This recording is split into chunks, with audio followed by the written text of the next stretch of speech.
মুখ্যমন্ত্ৰী ডক্টৰ হিমন্ত বিশ্ব শৰ্মাৰ এটা ডাঙৰ ঘোষণা ৰাজ্যৰ 10 লাখ যুৱক যুৱতীক 5 লাখ টকাকৈ সাহায্য আগবঢ়াব যাতে তেওঁলোকে ক্ষুদ্ৰ উদ্যোগ স্থাপনৰ ক্ষেত্ৰত আগবাঢ়ি যাব পাৰে মুখ্যমন্ত্ৰী ডক্টৰ হিমন্ত বিশ্ব শৰ্মাই আজি তেখেতৰ সোশ্যাল মিডিয়া ফেসবুক আৰু যি এক্স হ্যান্ডেল আছে তাত তেওঁ কথা উল্লেখ কৰিছে 10 লাখ যুৱক যুৱতীক পুনৰ আসলতে 10 লাখ যুৱক যুৱতীক 5 লাখ টকাকৈ উদগনি আগবঢ়াব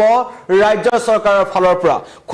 ক্ষুদ্ৰ উদ্যোগ স্থাপনৰ ক্ষেত্ৰত এই ধৰণৰ সাহায্য আগবঢ়াব যিসকল গ্ৰামাঞ্চলত যিসকল যুৱক যুৱতী আছে যিসকলে নিজৰ মাটিত সৰু সৰু উদ্যোগ তেওঁলোকে স্থাপন কৰিব বিচাৰে বা ৰাজ্যৰ অৰ্থনীতিত তেওঁলোকে সহায় কৰিব বিচাৰে সেই সকল যুৱক যুৱতীৰ বাবে এই ধৰণৰ আৰ্থিক সাহায্য আগবঢ়াব 5 লাখ টকাকৈ তেওঁলোকে উদগনি পাব আৰু যি মুখ্যমন্ত্ৰীৰ যি আত্মনিৰ্ভৰ পৰ্টেল আছে তাত তেওঁলোকে সেই টকাটোৰ কাৰণে তেওঁলোকে যোগাযোগ কৰিব পাৰে বা অনলাইনত তেওঁলোকে এপ্লাই কৰিব পাৰিব কোৱা হৈছে এনডিএ চৰকাৰৰ 3.0 আত্মনিৰ্ভৰ অসমৰ ভেটি অধিক শক্তিশালী কৰিবৰ বাবে মুখ্যমন্ত্ৰী ডক্টৰ হিমন্ত বিশ্ব শৰ্মাৰ এই ঘোষণা এনডিএৰ 3.0 আৰু এছবিএছৰ 2.0 আসলতে হিমন্ত বিশ্ব শৰ্মা দ্বিতীয়বাৰৰ কাৰণে এবাৰ ৰাজ্যৰ মুখ্যমন্ত্ৰী হৈছে আৰু এবাৰ ৰাজ্যে কিমান সহাৰি জনাইছে হেতু আমি নিৰ্বাচনৰ ফলাফলৰ স্পষ্টকৈ দেখা পাইছো আৰু ইয়াৰ আগতো আসলতে হিমন্ত বিশ্ব শৰ্মা চৰকাৰ বা বিজেপি চৰকাৰে ৰাজ্যৰ বিশেষকৈ মহিলাসকলক তাৰ আগতে বাবু আঁচনি বিভিন্ন ধৰণৰ আঁচনি তেওঁলোকে ঘোষণা কৰিছিল যি আঁচনিসমূহে ৰাজ্যৰ বৃদ্ধৰ পৰা বোৱাৰীসকললৈ আৰম্ভ কৰি বা নতুন যুৱক যুৱতীসকল শিক্ষাৰ্থীসকল ছাত্ৰীসকল সকলোকে আঁচনিসমূহে সামৰি লৈছিল যাৰ ফলত ৰাজ্যবাসীয়ে বিজেপি চৰকাৰৰ প্ৰতি তেওঁলোকৰ অধিক সমৰ্থন এবাৰ আগবঢ়া দেখা পোৱা গ'ল কিন্তু কালি যেহেতু শপত গ্ৰহণ আছে শপত গ্ৰহণৰ পূৰ্বে এই 10 লাখ যুৱক যুৱতীক ব্যৱসায়ৰ বাবে যি 5 লাখ টকাকৈ প্ৰদান কৰিব নতুন চৰকাৰে এটা এটা ডাঙৰ ঘোষণা কৰিছে শপত গ্ৰহণৰ পূৰ্বে এটা ঘোষণা আৰু কালি যি এনডিএৰ যি বিধায়ন দলৰ বৈঠক অনুষ্ঠিত হৈছিল বৈঠকত বিধায়ন দলৰ নেতাৰ নাম ঘোষণা হোৱাৰ পাছতে হিমন্ত বিশ্ব শৰ্মাই কিন্তু এটা কথা কৈছিল যে ৰাজ্য চলি থকা যি উন্নয়নৰ ধাৰা বিকাশৰ ধাৰা হেতু অব্যাহত থাকিব আৰু পূৰ্বতকৈ আমি অধিক কাম কৰিবলৈ চেষ্টা কৰিম যুৱক যুৱতীসকলৰ ব্যৱসায় বাণিজ্য চাকৰিৰ ক্ষেত্ৰত আমি অধিক কাম কৰিবলৈ চেষ্টা কৰিম বুলি মুখ্যমন্ত্ৰীয়ে কালি ঘোষণা কৰিছিল আৰু তাৰ পাছতেই আজি পুৱাৰ ভাগতে কিন্তু সোশ্যাল মিডিয়াত তেওঁ নিজেই এইখন ফটো তেখেতে আসলে উল্লেখ কৰিছে য'ত পূৰ্বতে যি 1,50,000ক তেওঁলোকে চাকৰি দিছিল যেটো এনডিএ চৰকাৰৰ প্ৰতিশ্ৰুতি আছে যে আমি গনি 1 লাখক চাকৰি দিম বুলি প্ৰথম অৱস্থাত কোৱা হৈছিল তাৰ পাছত সেই সংখ্যা 1,50,000 হৈছিল গৈ আৰু সেই 1,50,000ক যি চাকৰি দিলে তাৰ পাছত কিন্তু তেওঁলোকৰ সেই যাত্ৰাত থমকি নৰয় অনাগত দিনতো বিভিন্ন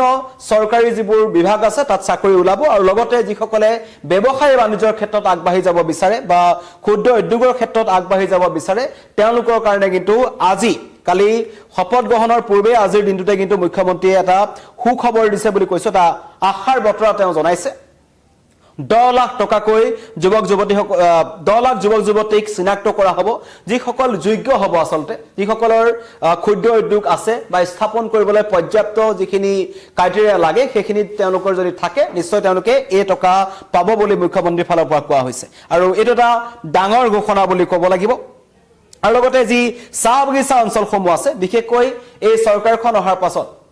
প্ৰথম যি 5 বছৰ আছিল সেই সময়টোত কিছুমান বাধা আহি পৰিছিল বিশেষকৈ কা আন্দোলন তাৰ পিছত কোভিড মহামাৰীয়ে স্থবিৰ কৰিছিল ৰাজ্যৰ অৰ্থনীতিক তাৰ পাছত যেতিয়া দ্বিতীয়বাৰৰ কাৰণে যেতিয়া বিজেপি চৰকাৰ হ'ল মুখ্যমন্ত্ৰী ডক্টৰ হিমন্ত বিশ্ব শৰ্মা হ'ল তাৰ পাছত কিন্তু বিশেষকৈ চাহ বাগিচা অঞ্চলসমূহৰ উন্নয়নৰ কাৰণে তেওঁলোকে যথেষ্ট কাম কৰিছিল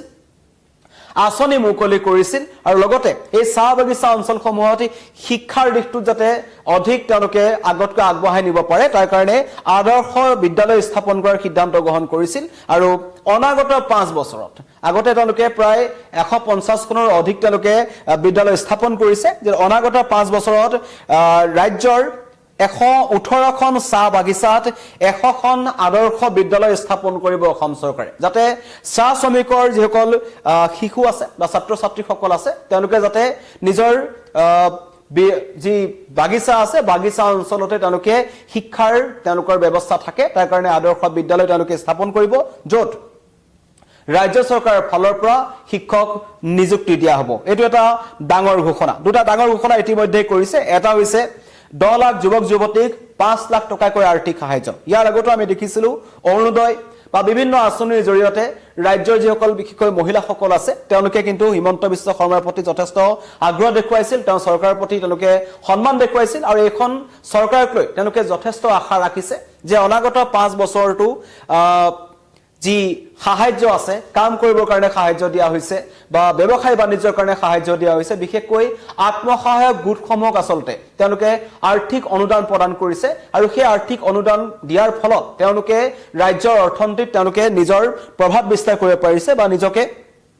তেওঁলোকে সংলগ্ন কৰিব পাৰিছে তাৰ কাৰণে এবাৰো পুনৰ পূৰ্বৰ দৰে ব্যৱস্থা কৰা হ'ব কিন্তু এবাৰ যুৱক যুৱতীসকলক বিশেষকৈ দিয়া হৈছে যেতিয়া অৰুণোদয় আঁচনি দিয়া হৈছিল তেতিয়া কেৱল মহিলাসকলক টাৰ্গেট কৰা হৈছিল বা মহিলাসকলক সেই আঁচনি তেওঁলোকে পাইছিল কিন্তু এবাৰ যুৱক যুৱতী দুখসকলে পাব যদিহে তেওঁলোকে আত্মনিৰ্ভৰ অসমৰ ভেটি অধিক শক্তিশালী কৰিবৰ কাৰণে ৰাজ্য চৰকাৰৰ লগত হাত মিলাই বা তেওঁলোকে ক্ষুদ্ৰ উদ্যোগ স্থাপন কৰে তেওঁলোকে কৃষিৰ ক্ষেত্ৰত যদি তেওঁলোকে কাম কৰিব বিচাৰে তেওঁলোকে কিন্তু কৰিব পাৰে আৰু ইতিমধ্যে কৈছো যে মজুৰিৰ ক্ষেত্ৰত আচলতে চাহ শ্ৰমিকৰ মজুৰিৰ ক্ষেত্ৰতো এটা ঘোষণা কৰা হৈছে যে বিগত 10 বছৰত এনডিএ চৰকাৰে অসমৰ চাহ শ্ৰমিকসকলৰ সামগ্ৰিক উন্নয়নৰ বাবে কাম কৰি আহিছে আৰু এতিয়া তৃতীয় সংস্কৰণত এটো তৃতীয় যি 3.0 চৰকাৰ হ'ব এনডিএৰ তাত 500 টকালৈ শ্ৰমিকৰ মজুৰি বৃদ্ধিৰ সিদ্ধান্ত গ্ৰহণ কৰা হৈছে যি বৰাক উপত্যকাত 255 টকা আছিল আৰু ব্ৰহ্মপুত্ৰ উপত্যকাত যি আছিল 300 টকা তেওঁলোকৰ মজুৰি বৃদ্ধি কৰা হ'ব চাহ শ্ৰমিকসকলৰ এটো এটা চাহ শ্ৰমিকসকলৰ কাৰণে এটা ডাঙৰ ঘোষণা আৰু এখন বিদ্যালয় স্থাপন কৰা হ'ব বুলি কোৱা হৈছে ইয়াৰ আগতে অসম চৰকাৰৰ মুখ্যমন্ত্ৰীৰ নিযুত বাবু আঁচনি ইতিমধ্যে 2024 চনৰ ফেব্ৰুৱাৰী মাহৰ পৰা আৰম্ভ হৈছিল ই এক আৰ্থিক সাহায্যৰ আঁচনি ইয়াত কেৱল স্নাতকোত্তৰ পৰ্যায়ৰ যি ল'ৰা শিক্ষাৰ্থীসকল আছিল যিসকলৰ পৰিয়ালৰ আয় 4 লাখ টকাৰ কম তেওঁলোকক মাহে 2000 টকাকৈ প্ৰদান কৰা হ'ব বুলি মুখ্যমন্ত্ৰীয়ে ঘোষণা কৰিছিল আৰু বিবাহিত যিসকল ছাত্ৰ আছিল তেওঁলোক এই আঁচনিৰ বাবে যোগ্য নহয় মুখ্যমন্ত্ৰীৰ নিযুত বাবু আঁচনিৰ পোৱাৰ পাছত আমাৰ যিসকল ৰাজ্যৰ যিসকল যুৱক আছে তেওঁলোকে আশা কৰি আছিল যে তেওঁলোকক ব্যৱসায় বাণিজ্যৰ কাৰণে হলেও তেওঁলোকক সহায় কৰিব লাগে আৰু আত্মনিৰ্ভৰ অসম যেটো আছিল এটা বৃহৎ আঁচনি তাৰ অন্তৰ্গত এবাৰ আহিব যে আত্মনিৰ্ভৰ অসম অভিযান যেটো মুখ্যমন্ত্ৰীৰ আত্মনিৰ্ভৰ অসম অভিযান 2023 চনত আৰম্ভ হৈছিল আৰু যুৱক যুৱতীসকলক ক্ষুদ্ৰ উদ্যোগ স্থাপনৰ কাৰণে 2 লাখৰ পৰা 5 লাখ টকা পৰ্যন্ত আৰ্থিক সাহায্য প্ৰদান কৰা হৈছিল 2024-25 বৰ্ষত 75000 নতুন হিতাধিকাৰীক সামৰি লোৱাৰ কথা কোৱা হৈছিল আৰু তেওঁলোকক সামৰি ল'ব কিন্তু তাৰ আগতে মুখ্যমন্ত্ৰী এখন এটা ফেচবুক পোষ্ট কৰিছে য'ত তেওঁ উল্লেখ কৰিছে যে অনাগত 5 বছৰ তেওঁ যেতিয়া চৰকাৰ চলি থাকিব ৰাজ্যত তেতিয়া 10 লাখ যুৱক যুৱতীক 5 লাখ টকাকৈ তেওঁলোকে দিব আৰু সেয়া প্ৰথম এটা কিস্তিত দিব তাৰ পিছত তিনটা কিস্তিত আচলতে এই টকাখিনি ভাগ কৰি দিয়া হ'ব আৰু তাৰ কাৰণে কোৱা হৈছে যে যি এতিয়াৰ পৰাই যি চৰকাৰৰ পৰ্টেল আছে তাত উল্লেখ কৰা হৈছে সেই পৰ্টেলৰ জৰিয়তে এই টকাৰ কাৰণে আবেদন কৰিব পাৰে আৰু আবেদন কৰা সকল যিসকল যুৱক যুৱতী আছে তেওঁলোকৰ কিন্তু ক্ষুদ্ৰ উদ্যোগ স্থাপনৰ কাৰণে পৰ্যাপ্ত সুবিধা তেওঁলোকৰ থাকিব লাগিব নিজৰ মাটি থাকিব লাগিব তেওঁলোকে কাম কৰি থাকিব লাগিব তেতিয়া এই 5 লাখ টকাকৈ মুখ্যমন্ত্ৰীৰ ফালৰ পৰা তেওঁলোকে সাহায্য লাভ কৰিব আৰু এনডিএৰ 3.0 আত্মনিৰ্ভৰ অসমৰ ভেটি অধিক শক্তিশালী কৰিব বিচাৰিছে হিমন্ত বিশ্ব শৰ্মাই তাৰ কাৰণে এটা বৃহৎ ঘোষণা বুলি ক'ব লাগিব যিসকলে ক্ষুদ্ৰ উদ্যোগ স্থাপনৰ ক্ষেত্ৰত অহৰহ লাগি আছে বা কাম কৰি আছে তেওঁলোকে মুখ্যমন্ত্ৰীৰ এই যি উদগনি আছে 5 লাখ টকাকৈ তেওঁলোকে লাভ কৰিব ধন্যবাদ